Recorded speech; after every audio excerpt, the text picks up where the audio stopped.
Sardes était la capitale de l'ancienne Lydie. Et si tu as jamais entendu parler, c'est en fait un empire qui a existé en ancienne Turquie.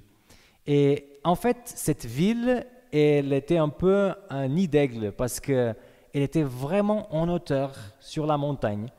Entourée d'une grande muraille, cette forteresse avait la réputation dans le monde antique d'être impénétrable. Mais il y avait un monsieur qui a voulu défier cette réputation. C'était bien l'empereur Cyrus du royaume de Médo-Perse qui s'est dit, bon, je vais assiéger cette ville et je vais la prendre pour moi. Donc voilà, comme d'habitude, quand on faisait ce type d'attaque, ils se sont mis autour de la ville et ils attendaient qu'ils commencent à crever de faim à l'intérieur pour pouvoir y entrer. Mais pendant le temps qu'ils attendaient ça, il y a un soldat qui va voir quelque chose de complètement improbable, même humoristique presque. Quand ils sont en train de regarder la muraille, ils voient un soldat lydien qui est à côté de la muraille, mais en faisant un mouvement, il laisse tomber son casque en bas de la muraille. Ce soldat lydien, il regarde à droite, regarde à gauche, se dit, il n'y a personne. Donc, il descend rapidement la muraille, il prend son casque, il monte. Vous pouvez demander comment est-ce qu'il a réussi à faire une telle chose. Parce qu'en fait, la muraille, il y avait certaines pierres qui faisaient des espèces de marches. On ne pouvait pas voir ça à la distance, mais lui, comme il habitait la ville, il connaissait bien. Donc, il a bien descendu par là, il prend son casque, il monte, et un seul soldat perse, il a vu ça. Bon, vous connaissez déjà la suite de l'histoire. Puisque dans l'année 549 avant Jésus-Christ, le soir même qu'ils ont découvert ce point faible de la ville, ils ont envahi la ville et cette ville est devenue une ville perse. C'est aussi intéressant de voir comme l'histoire se répète, parce que quelques années plus tard, dans l'année 320, il y a Alexandre le Grand qui va prendre à nouveau cette ville de Sardes exactement de la même façon. Ils avaient oublié de veiller à ce point faible de la ville. Ils avaient même oublié comment ils avaient pris cette ville par le passé. Et là, dans ce point faible, ils vont réussir à la prendre à nouveau. En fait, les amis, cette idée qu'il existe des forteresses impénétrables, c'est juste faux, quoi. Dans la fiction et dans la vraie vie, en fait, on sait qu'il n'y a pas de forteresse impénétrable. Dans l'histoire fictionnée, bien sûr, de Seigneur des Anneaux, il y a Helm's Deep, qui est considéré une forteresse impénétrable. Mais si vous avez vu le film ou lu le livre, vous savez bien qu'il ne restera pas comme ça tout le temps. Ou alors, dans une histoire plus récente, donc le fort Eben Emael en Belgique, considéré aussi dans les années 30 comme une forteresse impénétrable, il a facilement été pris par les nazis dans les années 40. Penser qu'il y a quelque chose qui est impénétrable, c'est juste une folie. Et c'est vrai que dans la vie chrétienne, dans la vie spirituelle, c'est aussi une folie de se dire qu'il y a des forteresses impénétrables. Parce que quelque part, même si tu es le chrétien plus structuré, tu es le chrétien avec plus de force spirituelle, toi tu pries tout le temps, tu lis ta Bible tout le temps, tu es toujours avec Jésus. Même si tu vis ça dans ta vie, en fait, tu auras toujours un point faible, minimum. Toutes les personnes qui regardent cette vidéo, en fait, vous avez des points faibles. Moi aussi, que vous voyez dans cette vidéo, moi j'ai aussi mes points faibles. Et c'est intéressant de dire ça parce que Jésus va dire à l'église de Sardes qu'il faut rester vigilant. Justement, ce que le soldat lydien n'a pas réussi à faire. Il n'était pas vigilant, donc il a montré qu'il y avait justement un point faible. Jésus avait déjà aussi dit ça à ses disciples. Vous mémorisez ce texte qui disait « Il faut veiller et prier afin de ne pas tomber en tentation ». Parce que l'esprit, il est bien disposé, mais la chair, elle est faible. Ce texte exprime bien comment c'est la vie d'un chrétien. Quelque part, si on n'arrive pas à veiller et à prier, à passer du temps avec les armes que nous défendent, on va tomber en tentation. Pourquoi? Parce que l'Esprit, il est là. L'Esprit peut venir dans mon cœur et faire des choses merveilleuses. Mais il y a un souci qu'on a tous aussi, c'est que la chair, elle est faible. À l'intérieur de nous, on a tous envie de faire des choses, envie de voir des choses, envie de penser à des choses qui ne dignifient pas le Seigneur et qui ne dignifient même pas notre être, ce qu'on pourrait appeler nos points faibles. On a tous. Et on peut avoir 3 attitudes envers ces points faibles. Okay? La première attitude qu'on pourrait avoir, c'est justement de nier l'existence de points faibles. C'est-à-dire de se dire un peu, je n'ai pas de points faibles en fait. Ou alors, mais c'est pas important. Ça, c'est pas quelque chose qui est important pour ma vie spirituelle. C'est, je suis comme ça, je serai toujours comme ça, et voilà. Pas de souci. Nier l'existence de tes points faibles. Des fois, il y a une grande tentation pour le faire parce que, comme on a bien vu pour Philadelphie, on n'aime pas se sentir faible.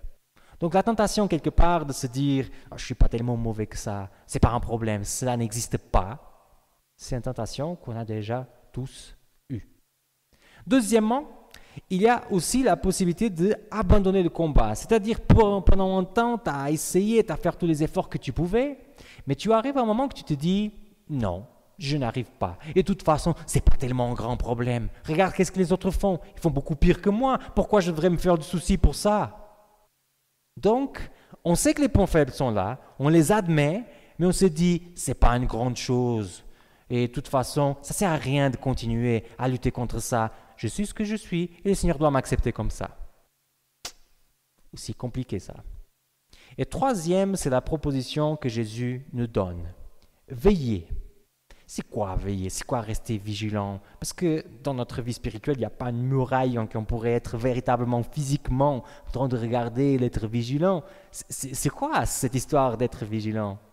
C'est justement, tout d'abord, admettre que tu as des points faibles. Deuxièmement, trouver une stratégie pour essayer de tomber le moins possible dedans. Quelque part, juste faire attention ou changer certaines habitudes, chercher de l'aide de quelqu'un, ou alors tout simplement chercher de l'aide de Jésus. Ça serait peut-être la solution pour ça. Solution ou pas, on sait bien que si tu as des points faibles dans ta vie, si tu prétends que le Christ il est avec toi et tu n'essaies de faire rien de ces points dans ta vie, c'est un peu compliqué. Parce que quelque part, le Seigneur, il a fait toutes les choses qu'il a fait pour nous inspirer à vivre quelque chose.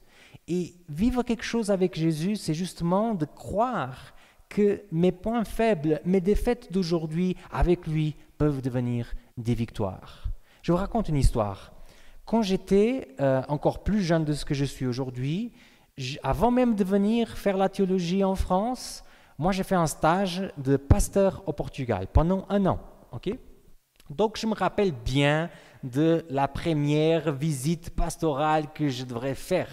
Alors c'était un homme qui était dans une OMS, il s'appelait Joachim, mais moi je ne savais pas encore ça. Parce que tout le monde l'appelait Tourelle. Donc moi je pensais qu'il s'appelait aussi Tourelle. Donc j'arrive dans cette OMS, je cherchais Monsieur Tourelle, mais Monsieur Tourelle n'était pas là. Tout de suite, première visite, j'avais des soucis. Et pour finir, finalement, je trouve que Monsieur Tourelle s'appelait Joachim et que voilà, il était bien là et il allait me recevoir. En discutant avec lui, et après en discutant avec d'autres personnes du village, parce que là où cette église était, c'était un village, j'ai découvert quelque chose d'impressionnant.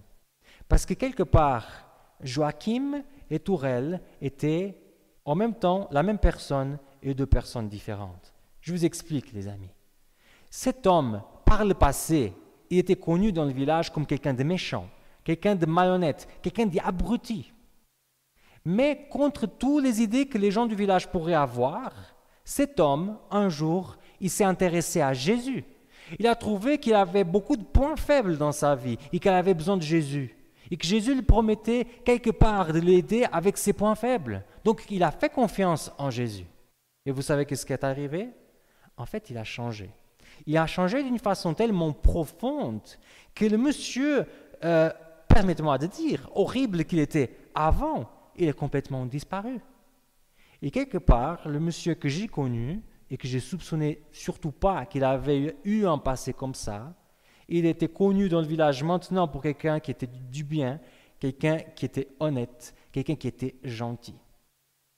Impressionnant ce que Jésus peut faire avec nos points faibles, que quelque part c'est comme si on devient une personne différente, parce qu'il nous donne la capacité de rebondir dessus et de devenir de nouvelles personnes. Ça c'est juste impressionnant. Mais la vérité, c'est que dans la ville de Sardes, les gens aimaient bien de vivre d'une ancienne réputation. Ils avaient eu la réputation de la grande ville, la ville forteresse. Et même après toutes ces défaites avec les points faibles qu'ils avaient, ils continuaient à se réclamer de cette réputation. Vous vous rappelez quand on avait parlé de Philadelphie, l'année 17, dans cette région-là, il y a un tremblement de terre qui a détruit beaucoup de villes. Ça a détruit la ville de Philadelphie, mais aussi ça a détruit la ville de Sardes. Pour Sardes, c'était difficile de reconstruire, parce que quelque part, ils n'avaient pas les moyens, et ce qu'ils ont réussi à reconstruire, ça n'a pas donné la même gloire que la ville avait avant. Mais ces gens-là continuaient toujours à vivre des victoires du passé. Et ils se sentaient très bien, très vivants, très en bonne forme. Mais vous savez qu'est-ce que Jésus va dire aux chrétiens de cette ville-là? Il va dire comme ça: je connais tes œuvres, t'es réputé vivant, mais en fait, t'es mort. Ouh là là, ça c'est horrible à entendre. Vous imaginez quelqu'un qui vous dit: écoute, moi je pensais que tu étais quelqu'un de bien, mais là ce que j'ai remarqué avec ce qu'on a discuté, c'est que tu n'es pas de bien, tu n'es pas bien, tu es une personne mauvaise toi. C'est un peu ce que Jésus est en train de dire. Ta réputation, elle est très positive, mais la réalité ne va pas avec ta réputation. Quand j'ai décidé de marier mon épouse et on cherchait un endroit pour se marier au Portugal, il y a une histoire qu'on ne va jamais oublier parce qu'on a beaucoup rigolé et on rigole encore aujourd'hui avec ça. C'est qu'on avait vu sur Internet un endroit qui apparemment avait toutes les caractéristiques d'un endroit excellent pour se marier. Et quand on est arrivé devant la porte, c'était un café.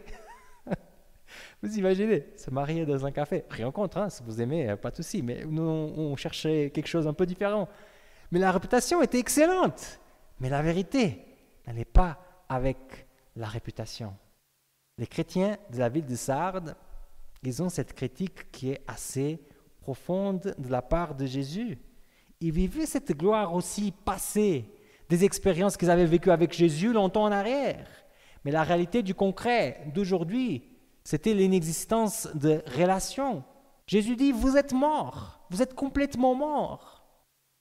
Ça me rappelle quelque chose que j'ai vécu quelques mois en arrière, quelque chose qui m'a déchiré un peu. Un jeune que je connais, ça fait un bon moment, et qui en fait, d'un jour à l'autre, arrête de fréquenter l'église. Pas juste de fréquenter l'église, parce que tu peux ne pas fréquenter l'église et avoir quand même une relation avec Jésus. Mais il avait tout quitté.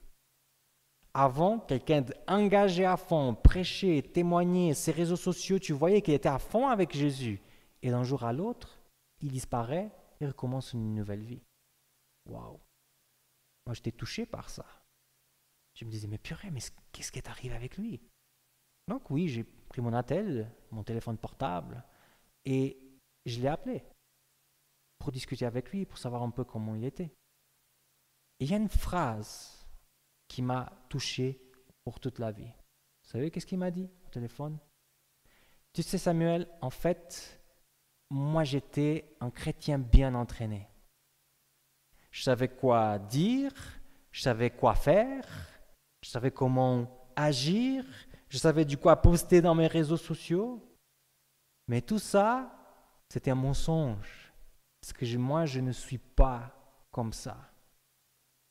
Ouf, dur à entendre. Mais est-ce que dans ta vie spirituelle, il n'y a pas un peu de ça aussi? Est-ce que des fois, quand tu viens à l'église, ou quand tu es dans ton travail, ou quand tu es entouré de tes amis, est-ce que quelque part, tu mets un peu en place le fruit de ton entraînement? Dans le sens que tu fais un peu le chrétien. Tu essayes de dire, de faire, d'agir comme le chrétien lambda, mais quelque part, c'est juste un entraînement. C'est pas toi. C'est pas exactement ce que tu es en train de vivre avec Jésus. Dans nos églises, il y a des fois beaucoup de chrétiens qui viennent avec un masque. Non, les amis, pas comme les masques qu'on est obligé à porter aujourd'hui, mais avec le masque du chrétien. Je viens avec ce déguisement de chrétien. Tout va bien, tout est excellent. Le Seigneur a toujours été là pour moi. Je suis convaincu de tout. J'ai aucun doute par rapport à la parole. Je mets en pratique l'amour de mes ennemis. Je fais jamais de la vengeance. Je dis jamais de gros mots. En fait, quand on est ici, dans l'église, on joue tous un peu le chrétien. Et le problème, c'est que peut-être parmi nous, il y a des personnes qui sont en train d'éprouver les mêmes soucis que les gens de Sardes. Ils ont la réputation des vivants, parce que quelque part, on les voit toujours dans nos églises. Ils sont toujours là, ils font des belles prières. Ils étudient même la Bible. Mais dans le fond, dans le cœur, il n'y a rien. Les soucis spirituels sont tellement installés que la meilleure comparaison que Jésus a pour faire, c'est « t'es mort ». T'es mort spirituellement. Il n'y a pas d'action. Il n'y a pas quelque chose qui bouge. Il n'y a pas de vie. C'est triste ça. Mais la Bible, quelque part, il nous montre qu'il y a une solution. Les gens de Sardes, ils cherchaient bien sûr une solution au problème qu'ils avaient. Cybèle, c'était la déesse la plus connue dans la ville de Sardes. Elle était une déesse phrygienne de la fertilité et elle promettait la résurrection aux personnes. Tellement elle était fertile qu'elle disait même si un jour, si quelqu'un est mort, Cybèle pourrait le ressusciter. Et il s'attachait au culte de cette déesse parce qu'il croyait qu'en s'attachant à elle, qu'un jour la ville de Sardes allait venir avec sa gloire de l'ancien temps. Mais en fait, Cybèle n'existait pas. C'était juste une image. C'est juste une histoire, c'est juste une légende.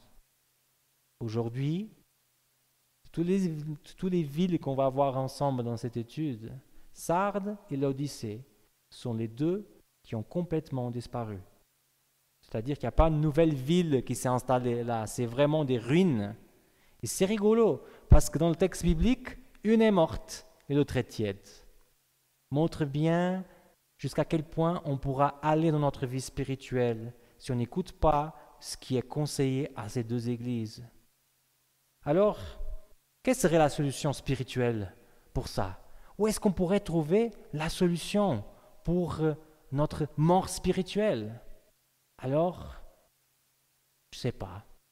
Peut-être la meilleure façon de trouver cette solution serait-il pas d'aller vers quelqu'un qui est déjà ressuscité? Donc, qui connaît déjà un peu le chemin de la résurrection, qui pourrait nous conseiller. Alors, bien sûr, les amis, je vous parle de Jésus. C'est le champion de la résurrection. C'est celui qui a déjà vécu ça lui-même et qui a aussi le pouvoir de nous accorder ça dans notre vie spirituelle. Si tu es en train de regarder cette vidéo, j'aimerais te dire que ce n'est pas cette vidéo qui te sauve. Ce n'est même pas le livre de l'Apocalypse qui te sauve. La seule chose qui pourra te sauver d'une mort spirituelle, c'est Jésus-Christ. Et si tu lui ouvres la porte, il va faire un travail profond dans ta vie parce qu'il peut faire des choses même quand on ne remarque pas. En venant ici pour enregistrer, j'ai discuté avec mon cher technicien Bastien, merci d'être là. Et j'ai raconté une histoire que j'avais vécue avec la neige. Une fois, quand j'étudiais encore la théologie, j'étais dans un rond-point et j'arrivais plus à avancer avec autant de neige qu'il y avait. Donc je me suis garé. Vous comprenez bien, quand on n'arrive pas à conduire dans la neige, garer c'est un grand mot. Mais voilà, je me suis garé un peu à côté parce que j'avais des chaînes dans le coffre, donc j'allais mettre des chaînes. Et j'aurais toujours cette image dans ma tête. Cette voiture BM qui fait le rond-point, mais qui n'arrive pas à sortir du rond-point. Parce qu'il y avait autant de neige que ça patinait d'une façon et qu'il n'arrive plus à passer. Et moi, je suis dans cette situation-là. Moi, j'ai mes chaînes qui peuvent attendre et j'ai quelqu'un là qui a un souci. Et je cours vers cette voiture, je mets mes bras dans le coffre, je pousse, pour être honnête, pas beaucoup de force, et la voiture a commencé à bouger et elle part. Mais vous savez ce qui est rigolo? C'est que je n'ai pas vu la personne klaxonner, faire comme ça, remercier, rien. En fait, moi je disais à mon technicien que, en fait, je pense que jusqu'à aujourd'hui, la personne ne sait pas qu'il y a quelqu'un qui a poussé derrière. Parce qu'elle était tellement dans son truc qu'elle n'a pas vu qu'il y avait un jeune derrière qui poussait la voiture. Si tu demandes Jésus en tant que solution dans ta vie, tu ne vas pas le voir. Parce que les amis, moi je vous parle de Jésus, mais je ne l'ai jamais vu dans ma vie. Mais il y a une chose qui va se passer, c'est que tu vas sentir dans ta vie qu'il est en train d'être la solution que tu as besoin pour ta mort spirituelle.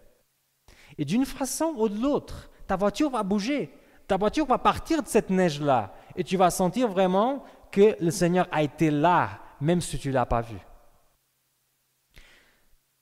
Le message à l'église de Sardes se termine avec cette phrase. Rappelle-toi de ce que tu as reçu et entendu, garde-le et change radicalement. Cette expression « change radicalement », elle apparaît 25 fois dans le Nouveau Testament, donc elle doit être importante. On la trouve dans les évangiles, dans les lettres, dans l'Apocalypse. C'est quelque chose qui est assez important. Changer radicalement. Mais il y a un petit souci, les amis. C'est que tout le monde aime le changement en tant que concept. Okay? Il n'y a personne au monde qui, quand on demande qui aime changer, en tout cas dans l'Église, quand on demande qui aime changer, il va dire non, moi j'aime pas changer. Moi j'aime que tout le monde, toutes les choses sont pareilles. Il n'y a pas d'évolution, il n'y a pas de progression. Il n'y a personne qui va dire ça. Parce que tout le monde aime ou prétend aimer le concept changement. Mais un changement, les amis, il est très difficile. Ok? Là, je suis en train de essayer de faire un changement dans ma vie personnelle. Et je peux vous avouer que c'est très difficile. On aimerait bien se claquer les doigts comme ça et avoir tous les changements qu'on a toujours souhaités, mais ce n'est pas la vraie vie, ça. Un changement, c'est souvent avec les larmes, avec du sang, bien sûr, imagé. Mais c'est difficile de faire un changement. Pourtant, Jésus dit à plusieurs reprises, tu as besoin d'un changement radical. Et on voit bien avec le message de l'église de Sardes que si on ne fait pas ce changement radical dans notre vie, quelque part, ce que nous attend, c'est la mort spirituelle. Et la mort spirituelle, ce n'est pas juste que tu arrêtes de fréquenter l'église, que tu ne parles plus à Jésus, mais c'est aussi une condamnation au niveau de l'éternité. Alors, pourquoi pas changer aujourd'hui? À l'église de Sardes, c'est aussi l'église que Jésus dit « Moi, je viens comme un voleur ». Vous savez bien qu'est-ce qu'étaient les voleurs. Hein? En fait, c'était avec des voleurs que la ville est tombée, des personnes qui le soir sont arrivées sans qu'ils savent et qui sont entrées dans la ville. Et Jésus fait cette comparaison, mais quelque part, il ne vient pas pour voler. Il vient pour nous chercher. Cette belle venue du Christ qu'on en attend tous. La question maintenant, c'est, si la venue du Christ serait la semaine prochaine, est-ce que tu changerais des choses dans ta vie?